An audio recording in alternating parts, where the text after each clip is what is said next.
Alhamdulillah. Okay geng, kita tengah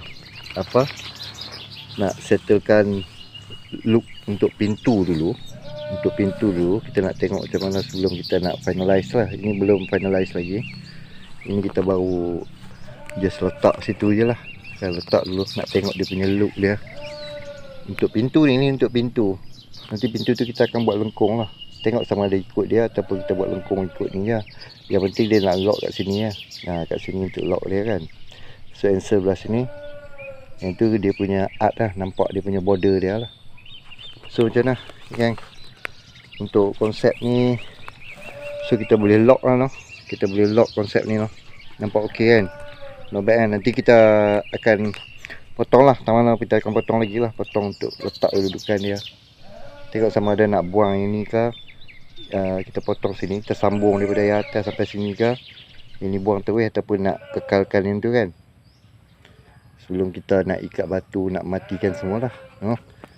So macam mana kan? Kita lock lah noh. Bolehlah tanya idea-idea. Nampak InsyaAllah, mudah-mudahan ya. So kita rasa ini lebih okey lah, lebih okey. Dia punya look ni better lah. Tengok dia punya terah dia tu, nice kan. Dia punya texture urat-urat dia tu, nampak tu. Wow,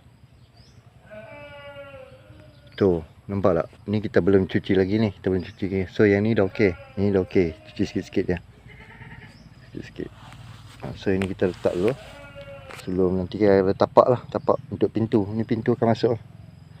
Untuk buat pintu tak tahulah, kita tengok nak buat lengkung macam ni ke, nak ikut dia punya rangka dia ke macam mana kan. Tak apa, nanti kita tengok macam mana. Tapi rasanya dia punya look tu dah better lah kan, terbaik lah kan. Alright, kalau boleh lock yang ni, kita lock yang ni. Alright gang, thank you.